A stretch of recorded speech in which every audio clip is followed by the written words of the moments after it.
આજ કનૈયો આપણી વચ્ચે નથી, પણ ભગવાનનું વાંગમય સ્વરૂપ તો આપણી પાસે છે ને. તમે રોજ મંદિરમાં ગયા, રોજ મંદિરમાં બેસીને તમે ભજન ગાયા, મહિલા મંડળો ઊભા કરી અનેક લોકોના ઘેર જઈને તમે ભગવાનના ભજન ગાયા, તો એક વ્યક્તિ તો મને બતાવો કે એને કનૈયો મળ્યો હોય છે કોઈ? તમે મંદિરે જાશો, ભક્તિ કરશો, મહિલા મંડળો ભજનો ગાશો, એમ કનૈયો નહીં મળે બાપ. પણ એક વાત યાદ રાખજો, જે તમારા દુઃખમાં આવીને સહભાગી થઈ જાય ને એ જ તમારા માટે કનૈયો છે યાર.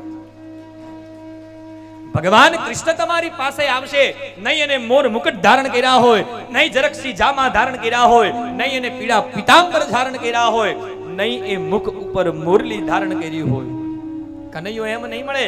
પણ એક વાત યાદ રાખજો, જે તમારા દુઃખમાં આવીને જે સહભાગી થઈ ગયો છે એ જ તમારે માટે કૃષ્ણ છે સાહેબ, એ જ કનૈયો છે.